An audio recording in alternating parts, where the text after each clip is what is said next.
चलो, स्वागत है आप सभी का अजय फिजिक्स में। आज हम लोग स्टार्ट करेंगे इलेक्ट्रिक करंट का दूसरा लेक्चर। इलेक्ट्रिक करंट में न्यूमेरिकल आज देखेंगे। ध्यान रखिएगा, न्यूमेरिकल देखिएगा।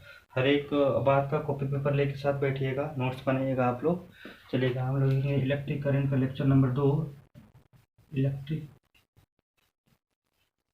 करंट का लेक्चर नंबर 2 न्यूमेरिकल हम लोग देखते हैं। थोड़ा सा इससे पहले हम बता देते हैं कि पिछले क्लास में हम लोग पढ़ क्या लेते हैं। देखिए, हम लोग पिछले क्लास में पढ़ लिए थे कि भाई साहब इलेक्ट्रिक करंट पर होता है चार्ज पर यूनिट टाइम, या इंस्टेंटेनियस करंट का बात किए थे तो डेल क्यू अपॉन नहीं, इंस्टेंटेनियस करंट का बात लिखे थे तो लिखे थे del q upon del t. उसके बाद में एवरेज करंट का बात किए थे तो लिखे थे एवरेज करंट का बात कर लिए थे। इतना बात हम पीछे पढ़ लिए थे। नंबर 1 में क्या पढ़े थे कि इसका यूनिट एम्पियर होता है, इसका डायमेंशन ए लिखा जाता है या आई लिखा जाता है। नंबर 3 में बात कर लिए थे यह एक टेंसर क्वांटिटी है, यह एक टेंसर क्वांटिटी है, लेकिन आपके बोर्ड के हिसाब से यह स्केलर क्वांटिटी है। लेकिन क्योंकि 12th क्लास में स्केलर पढ़ना है, नहीं टेंसर पढ़ना है। अगर टेंसर ऑप्शन में जाए तो टेंसर को टिक करेंगे, क्योंकि इसमें डायरेक्शन मैग्नीट्यूड होता है लेकिन वेक्टर लॉ को फॉलो नहीं करता है। चलिएगा, इसी के बेस पर हम न्यूमेरिकल आज पढ़ते हैं। थोड़ा सा देखिएगा, इजी न्यूमेरिकल है, 2 4 5 देख लेते हैं, उसके बाद हम लोग आगे बढ़ेंगे। इसी वाला प्रॉब्लम पे बेस रहेगा इलेक्ट्रिकल का। देखिए, हर एक चीज़ का आप लोग कॉपी पेपर लेके नोट्स बनाइएगा भाई। देखिएगा, क्वेश्चन नंबर पढ़ लेते हैं कि क्वेश्चन पढ़ लेते हैं। देखिएगा, एग्जाम्पल नंबर 1 देखिएगा। मान लेते हैं कि इफ करंट बराबर if current equals to if charge equals to t square plus 5t plus 3। If charge equals to t square plus 5t square 3, then find current at t बराबर 2 second. Number 1 है find current at t बराबर 2 second. Number दूसरा question है find average current at t बराबर 2 second to t बराबर 0 second to t बराबर 0 second to t बराबर 2 second तक। 2 क्वेश्चन है। देखिएगा, क्वेश्चन दिया है कि क्वेश्चन दिया हुआ है कि if charge equals to t square plus 5t plus 3, then find current at t बराबर 2 सेकेंड। नंबर क्वेश्चन दिया हुआ है फाइंड एवरेज, इसको इंस्टेंटेनियस कर लीजिए, कोई दिक्कत नहीं। Find average current at t बराबर 0 सेकेंड टू t बराबर 2 सेकेंड। देखिए, पहला क्वेश्चन हम बनाना स्टार्ट कर लेते हैं। बहुत ईजी है, देखिएगा, बहुत ईजी। पहला क्वेश्चन हम बताते हैं, आप लोग बनाइएगा, टेंशन ना लीजिएगा। देखिए, पहला क्वेश्चन सोल्व कर लेते हैं। पहले फिजिक्स में भाई क्वेश्चन सोल्व करने के पहले लिख देते हैं कि दिया क्या गया है। देखिए, हमको गिवन क्या दिया है, तो गिवन दिया है क्यू बराबर कितना दिया है, Q square plus 5t plus 3 इतना दिया हुआ है। हमको करंट का मान निकालना है, हमको आई का मान निकालना है। तो हम क्या पीछे से नो करके आए हैं, हम बी नो दैट पीछे से क्या करके हैं कि आई बराबर होता है D Q upon D T. I बराबर होता है D Q upon D T. देखिए, करंट का मान यहाँ पुट कर सकते हैं। आई बराबर कितना आ जाएगा, तो लिखेंगे डी, यहाँ वैल्यू कितना होगा T square plus 5t plus 3 अपन में कितना आ जाएगा डी टी। कहानी खत्म करेंगे। अब क्या करेंगे, अपन लोग टी के सामने टी के रिस्पेक्ट में डिफ्रेंशिएट कर लेंगे। तो कितना आएगा भाई, देखिएगा, आई बराबर कितना आएगा, ये वैल्यू कितना आएगा, तो लिखेंगे, इसको लिख सकते हैं अलग अलग करके, लिखेंगे T square plus D by D T of 5t, यहाँ लिखेंगे D by D T of 3। देखिएगा, इसका इंटीग्रेशन करेंगे, कितना डिफ्रेंशिएशन करेंगे तो 2t, इसका करेंगे तो 5, ये कांस्टेंट टर्म है तो वैल्यू हो जाएगा 0। 3 कांस्टेंट टर्म है तो वैल्यू हो जाएगा। हमको क्वेश्चन आई का तो माना गया, हमको क्वेश्चन बोला है कि 2 सेकेंड पर, तो लिखेंगे आई एट 2 सेकेंड पर। तो क्या लिखेंगे, टी की जगह पर 2 रख देंगे, लिखेंगे 2 × 2 + 5 बराबर कितना आएगा जी, 5 कितना 4 और 5 9 एम्पियर। पहला आगा हमारा आंसर बन गया, 9 एम्पियर मेरा आंसर। कुछ नहीं करना था, डिफरेंशिएट करके टी का वैल्यू पुट करना है। इसी आई को अपन लोग बोलेंगे इंस्टेंटेनियस करंट, इसी आई को ही बोल सकते हैं इंस्टेंटेनियस करंट निकालना है 2 सेकंड पर 3 सेकंड पर। इंस्टेंटेनियस मतलब होता है हमको पूरा से मतलब नहीं है, किसी एक पर्टिकुलर फिक्स पॉइंट पर। और एवरेज का मतलब होता है के बीच में, एवरेज का मतलब होता है के बीच में। तो पहला क्वेश्चन समझ में आया, आई थिंक पहला क्वेश्चन आ गया होगा। अब हम लोग दूसरा देखते हैं, दूसरा भी इजी ही है। देखिएगा दूसरा हम लोग का पढ़ के आए भाई, इतना हम तो जानते हैं, क्वेश्चन दिया हुआ है। ये पहला का सॉल्यूशन हो गया, आप लोग पेपर के साथ बनाइएगा, इजी से समझ में आ जाएगा। देखिए पहला का सॉल्यूशन हो गया, दूसरा का सॉल्यूशन थोड़ा सा देख लीजिएगा। देखिए चार्ज बराबर इतना दिया हुआ है, लेकिन हम पीछे से क्या नो करके बी नो दैट, क्वेश्चन हमेशा लिखिएगा बी नो दैट, क्योंकि पहले लिखिएगा ना तब जाकर प्रैक्टिस बनेगा। हम लोग पढ़ के आए हैं कि भाई डेल आई बराबर कितना होता है, डेल क्यू अपन डेल टी। अब दिया है कि भाई यहाँ लिखेंगे तो लिखेंगे डेल कितना क्यू कितना सेकंड पर, भाई यहाँ लिखेंगे कितना सेकंड में 2 सेकंड पर, माइनस इनिशियल वैल्यू अपन में कितना 2 माइनस 0।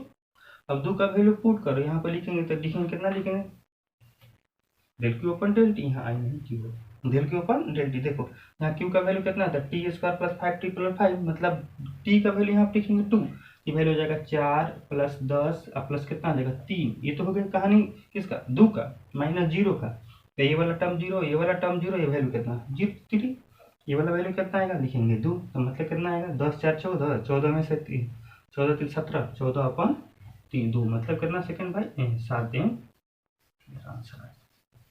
ऐसे करके ना, तो देखिए अपन को पहला क्वेश्चन में दिया था कि भाई साहब इंस्टेंटेनियस करंट का मान निकालें, और दूसरा क्वेश्चन में दिया हुआ एवरेज करंट का मान निकालने के लिए। तो इंस्टेंटेनियस करंट का मान निकलता है किसी पर्टिकुलर फिक्स पॉइंट पर, एवरेज करंट का मान निकलता है किसी के बीच का। तो हमको निकालना है जो 2 और 0 के बीच का, 2 और 0 के बीच का करंट कितना आएगा 7 एम्पियर। इंस्टेंटेनियस का मान आया था, दूसरा मान आया था ना, दूसरा मान था 9 एम्पियर आया था। चलिए अब हम लोग पहला क्वेश्चन देख लें, दूसरा क्वेश्चन देखते हैं। दूसरा क्वेश्चन देखिएगा थोड़ा, अब बनाइएगा, हर एक बात का पेपर लेके साथ बैठिए। मैं बार बार कह रहा हूँ भाई पेपर लेके साथ साथ बैठिए, तभी बात समझ में आएगी, अन्यथा प्रॉब्लम होएगा। वीडियो को पॉज कर करके क्वेश्चन बनाइएगा, आप लोग के लिए कर रहे हैं वीडियो को, हर एक बात का नोट्स बनाइएगा, पॉज कर करके नोट्स बनाइएगा। चलिए देखिएगा दूसरा क्वेश्चन दिया हुआ है, एग्जाम्पल नंबर 2 हमको क्वेश्चन दिया हुआ है। इफ करंट इक्वल टू दिया हुआ है T square plus 1, if current is equal to t square 1, then find charge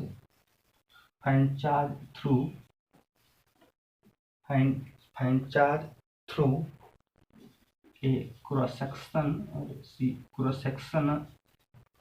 find charge through a cross section of wire at 0 to 3 second. Question दिया हुआ है इफ आई बराबर T square plus 1, find charge through cross section of wire eight 0 to 3 second, question दिया हुआ है current का मान दिया हुआ है, क्यू का मान निकालना है जब समय का मान 0 से 3 के बीच में रहे। देखिएगा हम लोग सोल्यूशन करना स्टार्ट करते हैं, बहुत ईजी है, बहुत ईजी चैप्टर है, यहाँ से 6 नंबर पक्का है, थोड़ा सा ध्यान से देखिएगा तब। देखिए हम लोग पीछे पढ़ के आए हैं कि भाई आई बराबर कितना होता है D Q upon D T, I बराबर पढ़ के आए हैं D Q upon D T. देखिएगा आई बराबर हम लोग पीछे पढ़ के आए हैं कि D Q upon D T. देखिए और क्वेश्चन दिया है आई का मान कितना दिया है भाई टी स्क्वायर प्लस 1, मतलब यहाँ पर D Q by D T लिख सकते हैं क्रॉस मल्टीप्लीकेशन, तो यहाँ डी क्यू बराबर कितना आ जाएगा लिखेंगे T square plus 1 into D T. आप क्या कर लेते हैं दोनों साइड इंटीग्रेट करने पर, both side integration, both side integrating, both side integrating both side. देखिए यहाँ कितना लिखेंगे, यहाँ लिखेंगे टी क्यू, यहाँ लिखेंगे T square plus 1 into D T. देखिएगा यहाँ से लिमिट कर 0 से क्यू का मान निकालना है, यहाँ से लिमिट कर 0 से लेके कहाँ तक 3 सेकंड तक, यहाँ से लेके 0 से लेके 3 सेकंड इंटीग्रेट कर देते हैं, क्या दिक्कत है, बहुत ईजी इंटीग्रेट। इसका वैल्यू कितना आएगा क्यू माइनस 0, मतलब क्यू खाली क्यू कर दो, कहीं को स्टेप बढ़ाएगा। इसका इंटीग्रेशन कितना आएगा, पावर बढ़ाते हैं पावर से बढ़ाते हैं, कितना आएगा भाई T Q upon 3, T Q upon 3 या प्लस कितना आएगा टी, लिमिट पुट कर लो 0 से लेके 3 तक पुट कर लेते हैं, तो कितना आएगा 3 3 गुना 27 माइनस 0 अपॉन 3 आप प्लस कितना आएगा 3 माइनस 0, तो कितना आएगा जी 27 अपॉन 3 प्लस 3, मतलब कितना आएगा जी 9 3 12। चार्ज मतलब कूलम, चार्ज मतलब कूलम बस बन गया, आंसर आ गया। इतना बना लो, आंसर आ जाएगा। क्वेश्चन हमेशा याद करिएगा, छोटा छोटा है लेकिन कभी कभी दिमाग से क्लिक हट जाएगा ना तो लेंदी बन जाता है, याद रखिएगा ना। चलिएगा अगला क्वेश्चन करते हैं। देख लिए बन गया, कोई दिक्कत वाली बात नहीं। कमेंट में बताइएगा अगर कहीं लोचा वोचा होगा तो।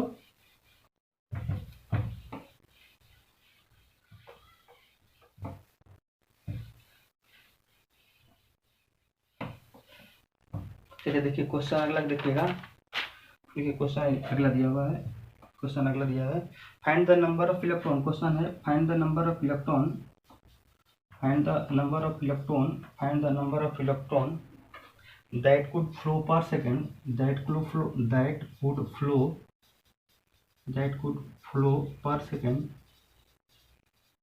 that could flow per second through a wire, through a wire, through a wire when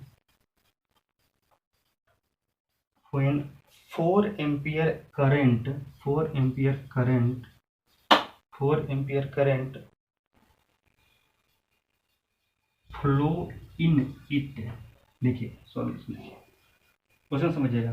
find the number of electron मतलब इलेक्ट्रॉन की संख्या कितना होगा पर सेकंड पास करने वाले करंट 4 एम्पियर है। इलेक्ट्रॉन की संख्या कितना होगा जब 4 एम्पियर का करंट 1 सेकंड में पास करता है। इलेक्ट्रॉन की संख्या कितना होगा जब 4 एम्पियर का करंट 1 सेकंड में पास करता है। ठीक है, कोई दिक्कत नहीं, बनाते हैं। देखो पहले नंबर हमको इलेक्ट्रॉन की संख्या निकालना भाई, सब पहले तो गिवन क्या है, गिवन डेटा क्या दिया हुआ है देखिएगा, बस थोड़ा सा राइटिंग पर नहीं जाए। देखिएगा गिवन डेटा के नंबर ऑफ इलेक्ट्रॉन मतलब एन का मान हमको कैलकुलेट करना है, एन का मान कैलकुलेट करना है। अब आगे देखिएगा कुड पर सेकंड मतलब टी का मान कितना सेकंड दिया है 1 सेकंड पर second through a wire when 4 ampere, ampere मतलब करंट का मान कितना दिया हुआ है 4 एम्पियर। कोई दिक्कत नहीं, 4 एम्पियर, 4 एम्पियर कोई दिक्कत नहीं। देखते हैं बनता है कि नहीं। देखो भाई हम लोग पढ़ के आए हैं बी नो दैट का नो दैट, भाई आए हैं be know that, be know that कितना पढ़ के आई बराबर क्यू बाई टी। इलेक्ट्रोस्टेट में हम लोग पढ़े हैं कि charge should be quantized in either मतलब N E upon T, N E upon T. देखो यहाँ आई का मान कितना दिया हुआ है, आई का मान कितना 4 एम्पियर, एन ई मतलब नंबर ऑफ इलेक्ट्रॉन का मान कैलकुलेट करता है। इलेक्ट्रॉन पर चार्ज होता है 1.6 इंटू 10⁻⁻⁻⁰ कूलम अपॉन टी का मान पर सेकंड 1 दिया हुआ है। यहाँ पे एन का मान कैलकुलेट कर सकते हैं 4/1.6 10⁻⁻⁻�19। तो हम देखो माइनस जाएगा तो प्लस हो जाएगा, जब 4 से कैलकुलेट करेंगे तो ये वैल्यू हो जाएगा 40 और 25 रहे होता है, कितना बचा 25 रहे होता है 400। 25 में 16 गुना करेंगे 10 का पावर 19। नंबर मतलब संख्या, संख्या का कोई यूनिट नहीं होता है। चलो कहीं खत्म, ऐसे बना लेंगे कहीं खत्म हो जाएगा। कैलकुलेट कर लीजिएगा, यहाँ बात सही है ना, यहाँ दशमलव सही है, 25 होता है 2.5 होगा, 2.5 होगा पर 2.5 हो। चलो इतना बात हो गया। चलो अगला देखो क्वेश्चन।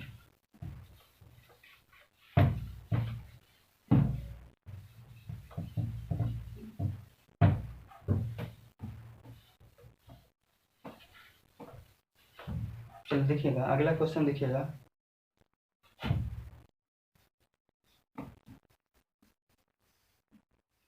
अगला क्वेश्चन देखिएगा कि है कि करंट का मान 0.75 एम्पियर है। यदि किसी करंट का मान 0.7 एम्पियर है और किसी बल्ब के फिलामेंट से, किसी बल्ब के फिलामेंट से 5 मिनट तक करंट प्रवाहित होता है। मतलब देखो यदि करंट का मान 0.7 एम्पियर है तथा किसी बल्ब के फिलामेंट से 5 मिनट तक करंट प्रवाहित होता है तो उस कंडीशन में चार्ज का मान कितना होगा। सुनिएगा देखिएगा, यदि किसी वायर से 0.7 एम्पियर का करंट 5 मिनट तक प्रवाहित होता है तो उस कंडीशन में चार्ज का मान कितना होगा। यदि किसी सर्किट से 0.7 एम्पियर की करंट 5 मिनट तक प्रवाहित होता है उस कंडीशन में चार्ज का मान, बहुत ईजी है यार। देखो ऐसे निकालेंगे, हम लोग पढ़ के आए हैं कि आई बराबर क्यू बाई टी, आई बराबर क्यू बाई टी। तो यहाँ से हम चार्ज का मान कितना होगा आई इंटू टी। देख कितना आई का मान कितना है 0.75 एम्पियर और टी का मान कितना है 5 मिनट, 5 मिनट को कर दो सेकंड में, यही हमारा क्या हो जाएगा आंसर हो जाएगा। कूलम में यही हमारा आंसर। चलो इतना बात समझ लिए, बहुत बेसिक बेसिक बातें, यहाँ कोई बात नहीं है, टेंशन वाली बात नहीं है, इसको बना लेना। अब थोड़ा सा आगे अगला कंसेप्ट हम आप लोग को बताते हैं, ड्रिफ्ट वेलोसिटी का, इलेक्ट्रिक करंट के ड्रिफ्ट वेलोसिटी का। थोड़ा सा लंबा है लेकिन समझते हैं, आज नहीं लिखवा पाएंगे, आज समझा देते हैं, कल लिखवा देंगे। अगला हेडिंग डाल लीजिएगा, अगला हेडिंग डाल लीजिएगा ड्रिफ्ट वेलोसिटी, ड्रिफ्ट वेलोसिटी। इसको हिंदी में बोलते हैं अपवाह वेग, अपवाह वेग, इसको हिंदी में क्या बोलते हैं, अपवाह वेग। देखिए ड्रिफ्ट वेलोसिटी क्या होता है, मान लीजिए एक वायर है, एक वायर देखिएगा, अगर वायर का ये पॉजिटिव टर्मिनल है, नेगेटिव टर्मिनल, वायर का ये पॉजिटिव टर्मिनल है, नेगेटिव टर्मिनल, तो हमको पता है कि भाई सब करंट जाएगा पॉजिटिव से नेगेटिव, जब करंट जाएगा तो इलेक्ट्रिक फील्ड जनरेट करेगा। हम बोलते हैं वायर है, वायर में हम लोग बैटरी लगा दिए, ईएमएफ लगा दिए, वोल्टेज लगा दिए, तो अब जब पॉजिटिव से नेगेटिव जाएगा तो करंट जाएगा आगे की ओर, आगे की ओर जाएगा तो इलेक्ट्रिक फील्ड बनेगा, करंट आगे की ओर तो इलेक्ट्रिक फील्ड बनेगा। अब बता देखेंगे, अगर करंट जा रहा है आगे की ओर तो इलेक्ट्रॉन का मोमेंटम पीछे की ओर होगा, इलेक्ट्रॉन का मोमेंटम पीछे की ओर होगा, इलेक्ट्रॉन का मोमेंटम पीछे की ओर होगा। कोलाइड करके इलेक्ट्रॉन किधर की भागेंगे, पीछे की ओर भागेंगे, इलेक्ट्रॉन कोलाइड करके पीछे की ओर, मतलब इलेक्ट्रिक करंट आगे की ओर, तो वेलोसिटी ऑफ इलेक्ट्रॉन भाई पीछे की ओर होता है, अपोजिट डायरेक्शन में होता है। इसी इलेक्ट्रॉन के अपोजिट डायरेक्शन का एवरेज वेलोसिटी ड्रिफ्ट वेलोसिटी कहलाता है। इसी मतलब अब क्या लिखेंगे, अगर इसका डेफिनेशन बोलना होगा तो ड्रिफ्ट वेलोसिटी का डेफिनेशन क्या होगा, तो लिखेंगे the average velocity of free electron, the average velocity of free electron. मतलब क्या समझना, ये अब हम वोल्टेज से जोड़ दिए, वोल्टेज से जोड़ दिए तो करंट गया आगे की ओर, तो इलेक्ट्रॉन का वेलोसिटी पीछे की ओर, इलेक्ट्रॉन कोलाइड करते करते एक दूसरे को फोर्स लगाते लगाते पीछे की ओर भागेंगे, फोर्स लगाते लगाते जबरदस्ती भागेंगे, ऐसे तो रेस्ट पे थे तो भाग नहीं देते, जबरदस्ती पीछे की ओर भागना स्टार्ट करेंगे। अब जबरदस्ती जिस एवरेज वेलोसिटी से भागेंगे उसी वेलोसिटी को हम लोग ड्रिफ्ट वेलोसिटी कहते हैं, इसको वीडी से लिखा जाता है। आपके बोर्ड में एक्सप्रेशन पूछेगा कि कसते किसको है, इसका एक्सप्रेशन क्या होगा, इसका अगर डिफिनेशन लिखना होगा तो क्या लिख देंगे, the average velocity of free electron, the average velocity of free electron that move, वह औसत वेग जिससे इलेक्ट्रॉन इलेक्ट्रिक फील्ड के अगेंस्ट मूव करे, उसको क्या कहेंगे, drift velocity.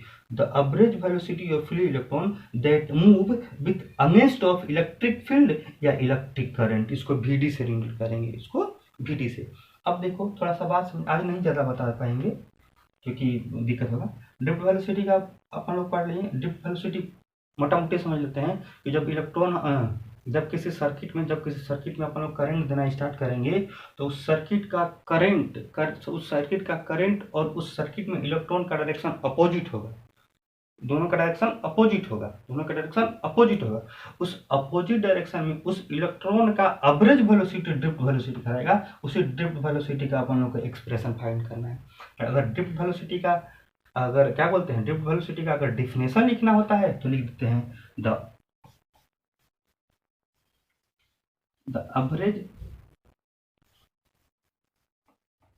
average velocity of free electron that move, the average velocity of free electron that move in the opposite direction of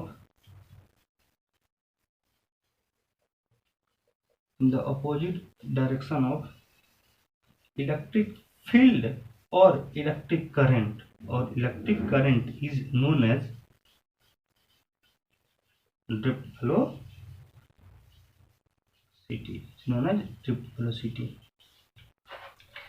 It is denoted by